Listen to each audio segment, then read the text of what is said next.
এখন থেকে কিয়ামত পর্যন্ত ইসলাম প্রদত্ত ইলেকশন পদ্ধতির মাধ্যমে নেতা নির্বাচিত হবে এবং সেই নেতা কিভাবে দুনিয়াবাসীকে পরিচালনা করবে আমি আল্লাহ তার নীতিমালা নির্ধারণ করে দিয়েছি।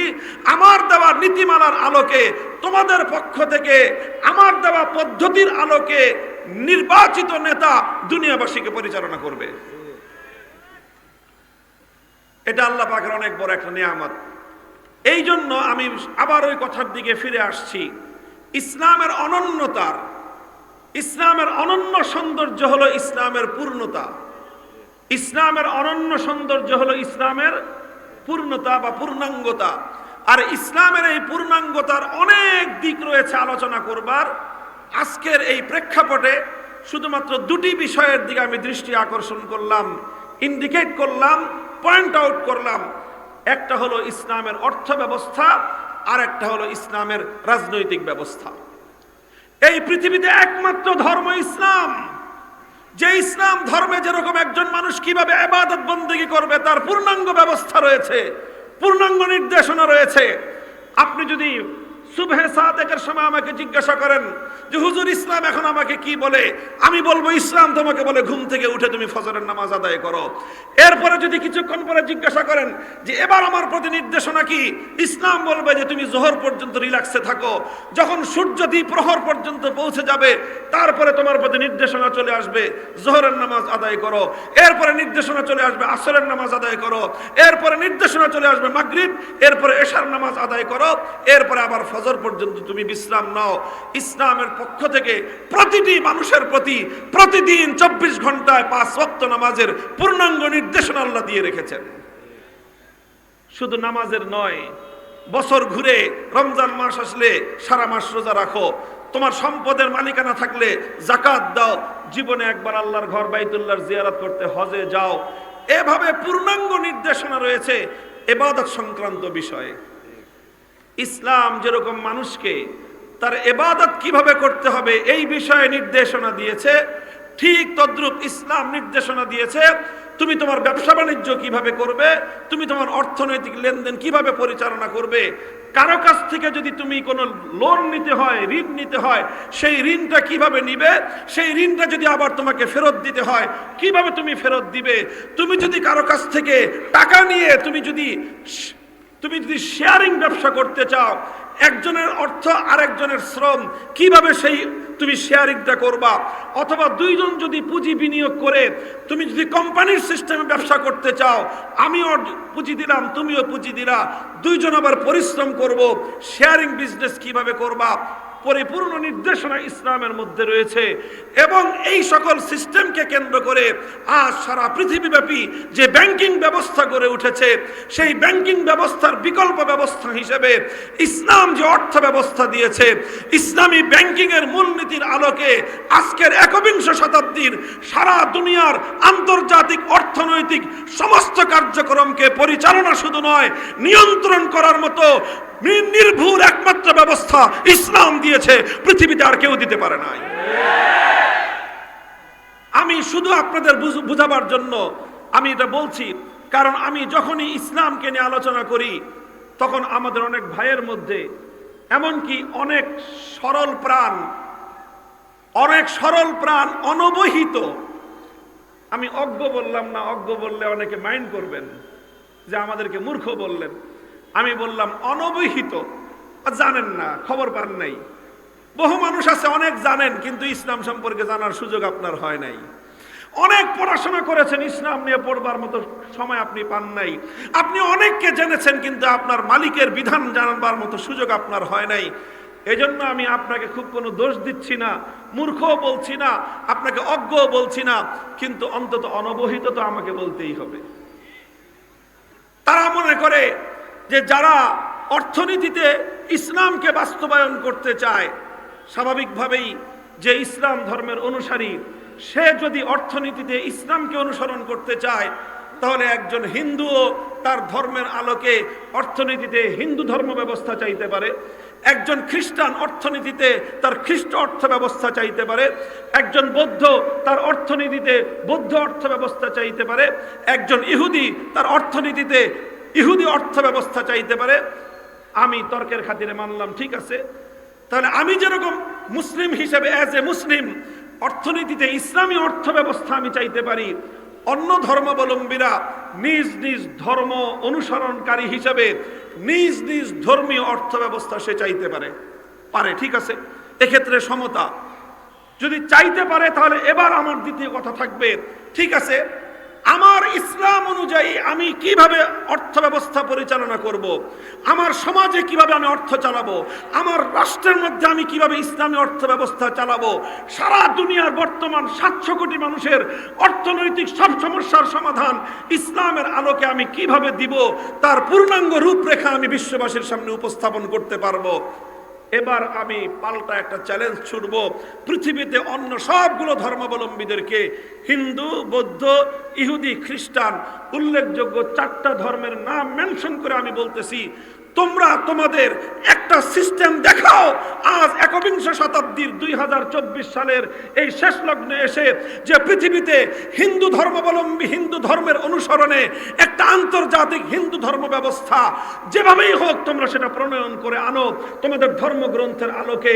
ইহুদিরা আনো, খ্রিস্টানরা আনো, বৌদ্ধ ধর্মাবলম্বীরা আনো, যে তোমাদের ধর্মগ্রন্থের মূলনীতির আলোকে পৃথিবীর অর্থ ব্যবস্থা 21 শতাব্দীর অর্থ ব্যবস্থা এভাবে চলা উচিত, 21 শতাব্দীর ব্যাংকিং ব্যবস্থা এভাবে চলা উচিত, 21 শতাব্দীর একটি রাষ্ট্রের রাষ্ট্রীয় বাজেট এই হওয়া উচিত, 21 শতাব্দীর একটি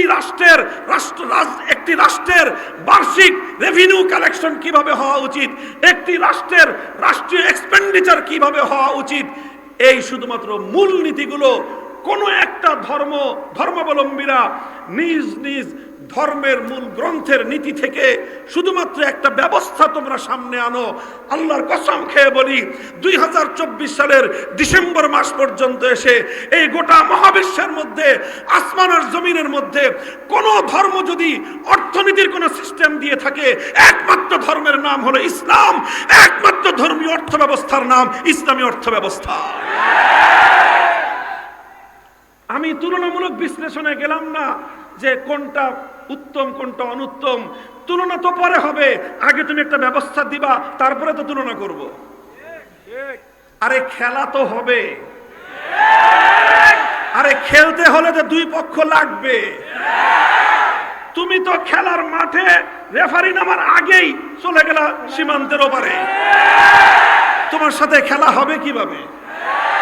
তুমি তো কোনো প্লেয়ার নামাও নাই, নামালে খেলা হলে তারপরে জাতি দেখতো যে কার খেলা ভালো, কে জিতে কে হারে। এখানে তো কোনো খেলোয়াড়ই নাই। আলহামদুলিল্লাহ, আজ বাংলাদেশের রাজনীতির মাঠে যেরকম বিগত 15 বছরের দোর্দণ্ড প্রতাপশালী সেই স্বৈরাচারী ফ্যাসিবাদীরা যেভাবে খেলার মাঠ থেকে খেলা শুরু হওয়ার আগেই বিদায় নিয়েছে, ঠিক তদ্রূপ অর্থ ব্যবস্থার ক্ষেত্রে ধর্মের পক্ষ থেকে যদি কোনো অর্থ ব্যবস্থাকে যদি চাওয়া হয়, রিকমেন্ডেশন দেওয়া হয়, দাও তোমার ধর্মের কাছে কি অর্থ ব্যবস্থা আছে, তোমার ধর্ম ব্যবস্থার কাছে কি অর্থ ব্যবস্থা আছে, আল্লাহর কসম খেয়ে বলি ইসলাম ওয়াকওভার পাবে।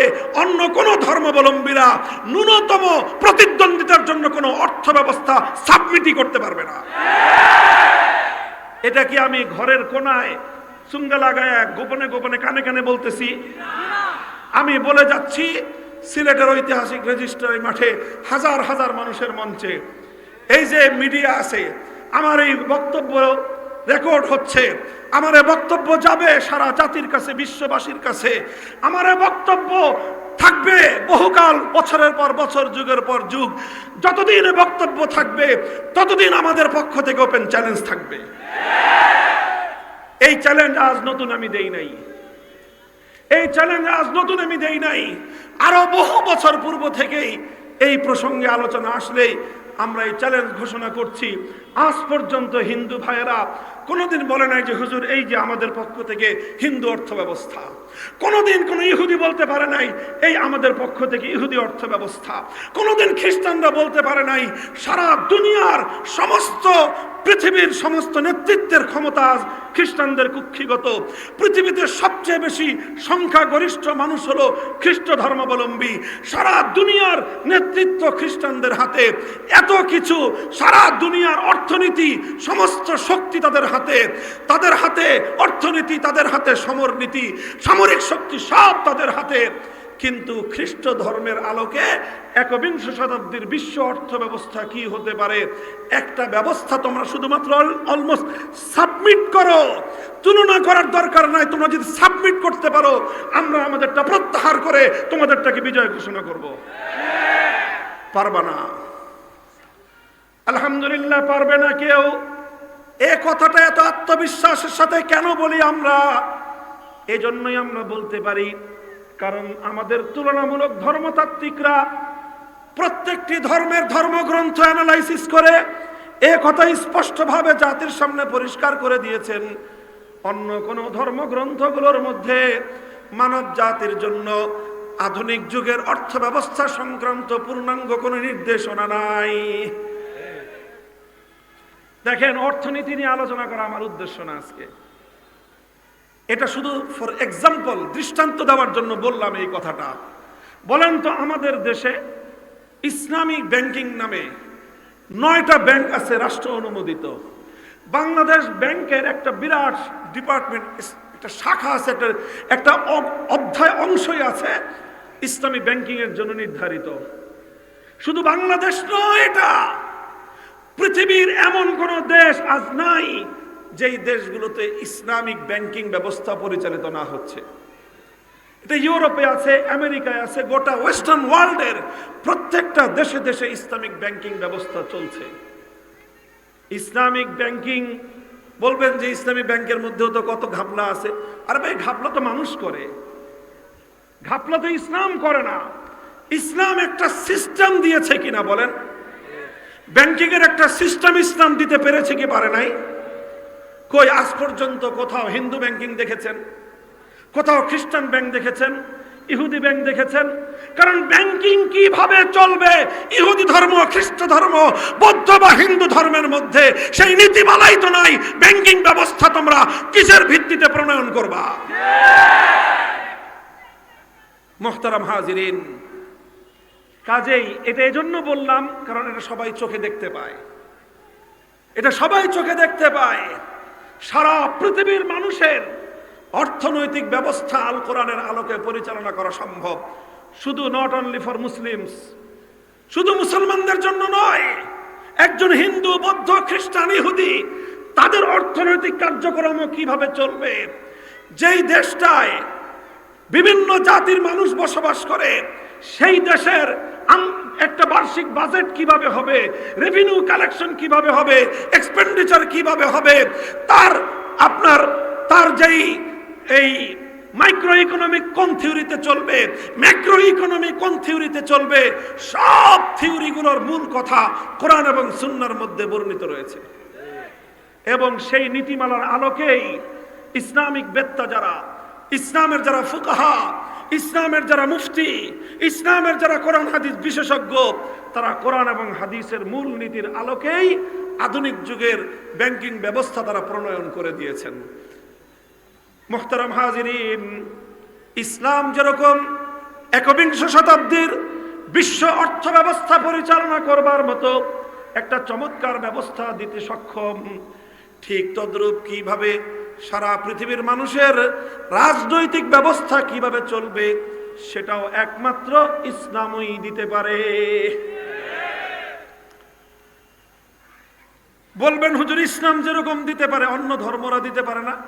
আমি বলবো যে না, অন্য কোন ধর্মের মধ্যে তাদের ধর্মগ্রন্থ যেগুলো আছে, তাওরাত বলেন, ইনজিল বলেন, ত্রিপাঠক বলেন, অথবা হিন্দুদের ধর্মগ্রন্থ কি গীতা ইত্যাদি, যেই ধর্মগ্রন্থগুলো আছে, এই ধর্মগ্রন্থগুলোর মধ্যে মানুষের রাজনীতি কিভাবে চলবে, একটা জাতি গোটা বিশ্বের একজন নেতা কিভাবে নির্বাচিত হবে, এই ব্যবস্থাটাই তো কোনো ধর্মগ্রন্থে নাই। ইসলামে আছে, আলহামদুলিল্লাহ। ইসলামে পরিষ্কার আছে, সারা পৃথিবীতে মুসলমানরা একজন নেতা নির্বাচন করবে, সেই নেতা নির্বাচিত হবে, তার নাম হবে খলিফাতুল মুসলিমিন, তার উপাধি হবে আমিরুল মুমিনিন। তাকে কারা ভোট দিবে, কিভাবে তিনি নির্বাচিত হবেন, কিভাবে তার নির্বাচন বৈধ হবে, তিনি নির্বাচিত হওয়ার পর আর কোন নেতা মাথা চাড়া দিয়ে উঠলে সেই নেতার সঙ্গে কি আচরণ করা হবে, প্রত্যেকটি বিষয় কোরআন এবং সুন্নাহর মধ্যে খুলে খুলে বর্ণনা করে দেয়া আছে।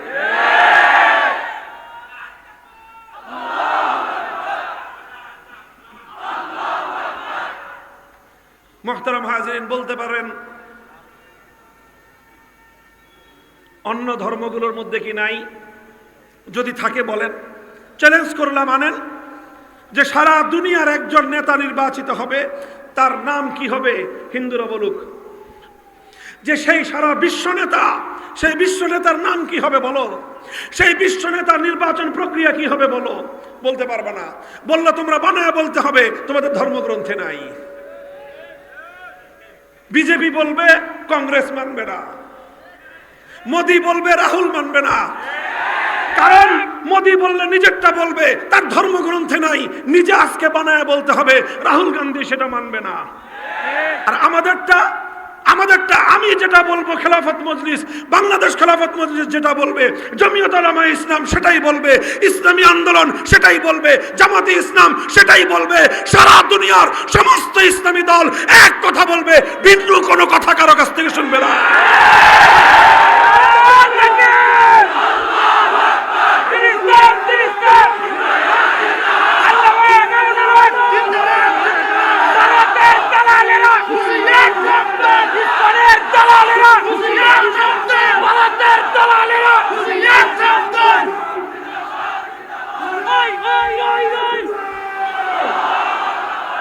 মুহতারাম হাজিরিন, ইসলামী রাজনৈতিক ব্যবস্থাটা, ইসলামই যে একমাত্র রাজনীতির একটা ব্যবস্থা দিতে পারে, অন্য কোন ধর্ম যে কোনো রাজনৈতিক ব্যবস্থা দিতে পারে না, তার একটা উজ্জ্বল দৃষ্টান্ত শুনেন।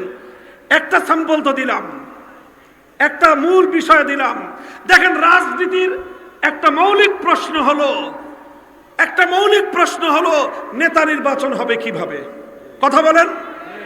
আপনি আমাদের দেশের এই যে রাজনীতির সমস্ত সংকট থেকে, সমস্ত সংকট থেকেই যে প্রধানমন্ত্রী নির্বাচিত হবে কিভাবে? কথা বলেন, ঠিক না বেঠিক? এটা নিয়েই তো 15 বছর চললো। তারা বলে তত্ত্বাবধায়ক সরকার ছাড়া মানি না, এরা বলে তত্ত্বাবধায়ক সরকার কি জিনিস জানি না। এই চলতে চলতে চলতে চলতে আজ 15 বছর পরে তিনি বিতাড়িত হলেন। এখন আবার প্রশ্ন আসছে যে তাহলে তাড়াতাড়ি রোডম্যাপ দেন, কবে নির্বাচন করবেন, কিভাবে নির্বাচন হবে, সেই নির্বাচন ব্যবস্থা সংস্কার করেন, নির্বাচন কমিশন দেন, সব কিছু দেন, তারপরে নির্বাচন দেন, তারপরে নির্বাচন দিয়ে একজন নেতা নির্বাচন করেন। এটা নিয়েই যে এত কামড়াকামড়ি। অর্থাৎ রাজনীতির মধ্যে খুব গুরুত্বপূর্ণ একটা ভাইটাল কোয়েশ্চেন হলো যে কিভাবে নেতৃত্ব নির্বাচন হবে। যদি আমাদেরকে বলেন ইসলামের কাছে হুজুর নেতৃত্ব নির্বাচনের কি পদ্ধতি আছে, আলহামদুলিল্লাহ চ্যালেঞ্জ ঘোষণা করে শতভাগ কনফিডেন্স, আত্মবিশ্বাস নিয়ে বলতে পারবো, এই মহাবিশ্বের মধ্যে আজ পর্যন্ত ইসলাম নেতৃত্ব নির্বাচন করবার যে নির্ভুল পদ্ধতি দিয়েছে, পৃথিবীর কোন সিস্টেম সেটা দিতে পারে নাই। কিয়ামত পর্যন্ত সেটা সম্ভব নয়। আরে অন্য কোন ধর্মের মধ্যে আন্তর্জাতিক বিশ্ব ব্যবস্থায় একজন নেতা নির্বাচন করার কোন পদ্ধতি তো বর্ণনাই নাই।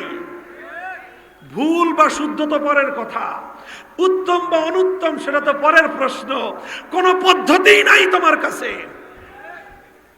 যে তুমি যে বলবা যে হ্যাঁ হিন্দু ধর্মের নিয়ম অনুযায়ী সারা পৃথিবীতে একজন নেতা এভাবে নির্বাচন হবে। হিন্দু ধর্মে তার কোনো পদ্ধতি নাই, খ্রিস্টান ধর্মে নাই, ইহুদি ধর্মে নাই, বৌদ্ধ ধর্মে নাই, শিখ ধর্মে নাই, কোনো ধর্মেই নাই। থাকলে একমাত্র ইসলাম ধর্মে আছে। অন্য ধর্মগুলোতে নাই কেন, ইসলামে আছে কেন? কারণ অন্য সবগুলো ধর্ম আনকমপ্লিট ধর্ম, ইসলাম একমাত্র কমপ্লিট ধর্ম। অন্য সব ধর্ম হলো শুধু একটা কিছু বিধিবদ্ধ আনুষ্ঠানিক শুধুমাত্র পূজা অর্চনার নাম, শুধুমাত্র কিছু ইবাদত বন্দেগীর সমষ্টি হলো অন্য সবগুলো ধর্ম। আর ইসলাম একমাত্র ধর্ম, শুধুমাত্র আনুষ্ঠানিক কিছু ইবাদতের সমষ্টির নাম ইসলাম ধর্ম নয়।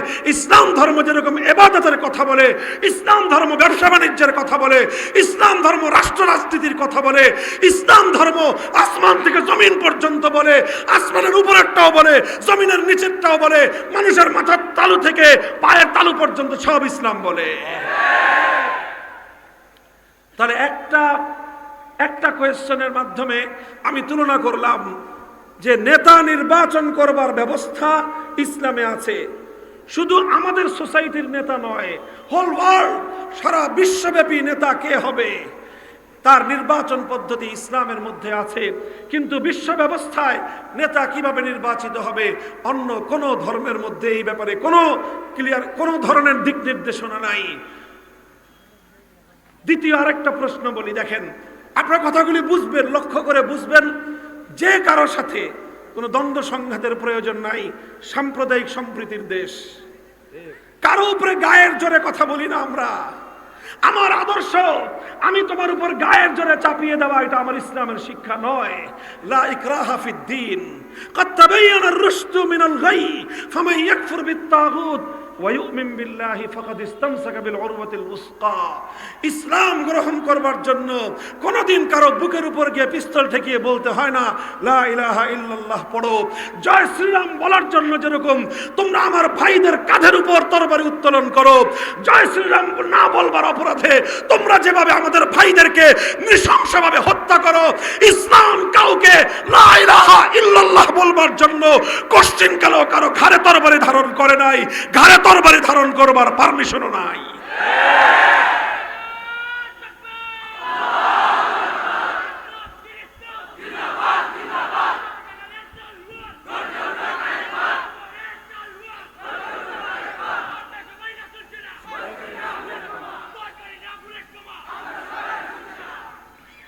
আরেকটা স্যাম্পল, আরেকটা গুরুত্বপূর্ণ প্রশ্ন উত্থাপন করি। এই যে মনে করেন যে ইসলামী রাষ্ট্র ব্যবস্থা যদি প্রতিষ্ঠিত হয়, যদি ইসলামী রাজনৈতিক ব্যবস্থা অনুযায়ী কোনো জাতি পরিচালিত হয়, কোন রাষ্ট্র এবং সমাজ যদি ইসলামী রাজনৈতিক দর্শন অনুযায়ী পরিচালিত হয়, সেক্ষেত্রে খুব গুরুত্বপূর্ণ একটা প্রশ্ন থাকবে যে এই রাষ্ট্রে কি শুধু মুসলিমরাই থাকবে না অমুসলিমরাও থাকতে পারবে?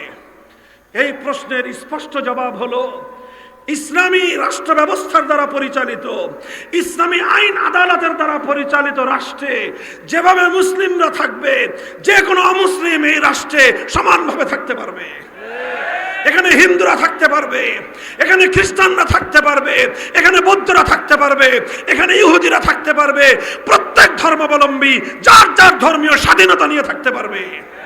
শুধু ধর্মীয় স্বাধীনতা নয়, বরং ধর্ম পালনের শতভাগ নিরাপত্তা নিয়ে থাকতে পারবে। বলবেন অন্য ধর্মাবলম্বীরাও যদি এই কথা বলে যে হ্যাঁ হিন্দু ধর্মের রাষ্ট্র হলে সেই রাষ্ট্রে মুসলিমরা থাকতে পারবে, আমি বলবো ঠিক আছে, তোমার কথাটুকু মেনে নিলাম। এবার তুমি ধর্মগ্রন্থ থেকে, তোমার মুখ থেকে নয়, মোদির মুখ থেকে নয়, অমিত শাহর মুখ থেকে নয়, রাহুল গান্ধী প্রিয়াঙ্কা গান্ধীর মুখ থেকে নয়, আমরা তোমাদের ধর্মগ্রন্থের রেফারেন্সে জানতে চাই। বলো হিন্দু রাষ্ট্রে মুসলিমের কি অধিকার, বলো তোমার ধর্মগ্রন্থের আলোকে তুমি বলো একজন মুসলমানের অর্থনৈতিক কি নিরাপত্তা থাকবে, বলো তোমার ধর্ম কি বলেছে। তুমি বলো তোমার ধর্মগ্রন্থে কি বলেছে একজন মুসলমানের পারিবারিক নিরাপত্তা কিভাবে থাকবে। তুমি বলো তোমার হিন্দু রাষ্ট্রের মধ্যে একজন মুসলিমের ধর্মীয় নিরাপত্তার বিষয়ে তোমার ধর্ম কি বলে।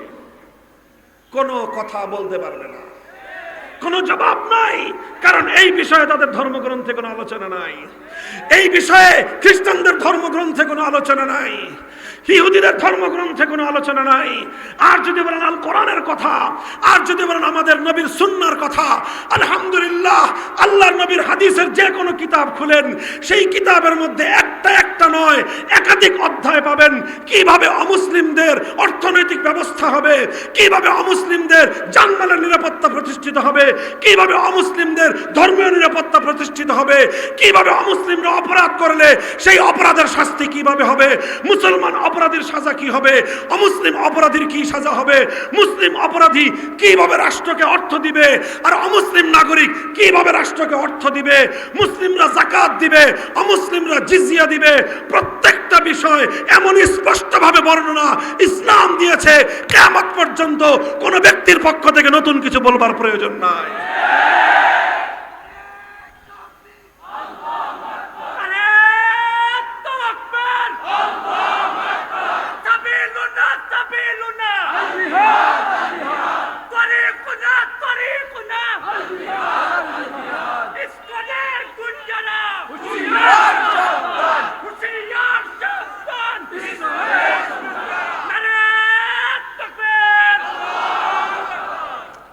আলোচনার সঙ্গে সামঞ্জস্য রেখে স্লোগান দিবেন।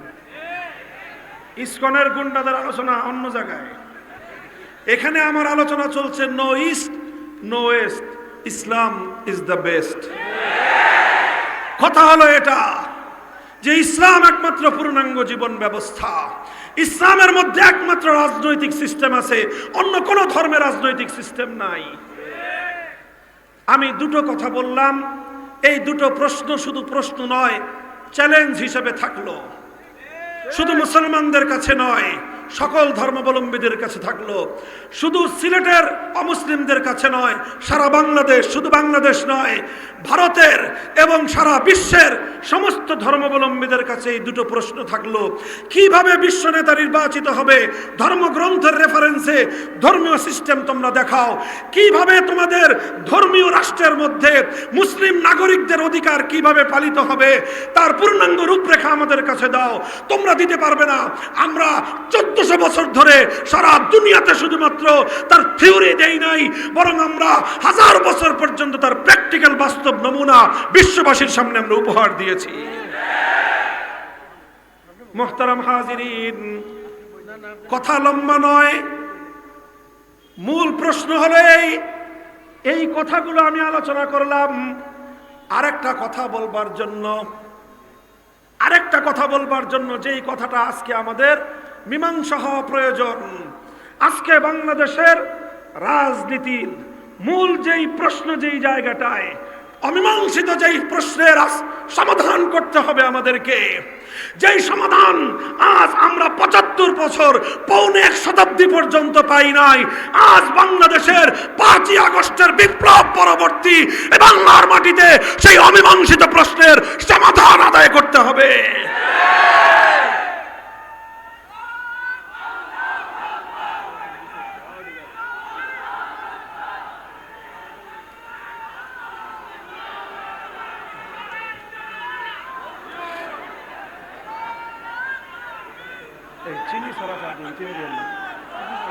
ভাই শুনেন, আমি শুরুতেই বলেছি আজকের আলোচনা যতটা না স্লোগানের, তার চেয়ে বেশি বুঝবার কথা। মনে আছে আপনাদের? মাঝে মাঝে আবার আপনারা যেন একটু ঘুমায় না পড়েন, সেজন্য 2-4টা স্লোগানের কথা আমি বলতেছি। আপনারা কি এতক্ষণ পর্যন্ত আমার আলোচনার দ্বারা এই কথাটা স্পষ্ট বুঝতে পেরেছেন যে রাজনৈতিক ব্যবস্থা হিসেবে পৃথিবীতে একমাত্র ধর্ম যেটা সারা পৃথিবীর জাতি ধর্ম নির্বিশেষে সমস্ত ধর্মাবলম্বীদের জন্য একটা রাজনৈতিক ব্যবস্থা দিতে সক্ষম, এমন একমাত্র ধর্মের নাম ইসলাম।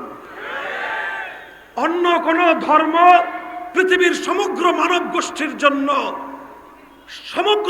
গোষ্ঠীর জন্য প্রযোজ্য কোন রাজনৈতিক ব্যবস্থা দিতেই সক্ষম না।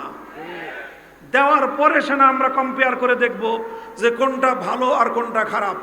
বলেন।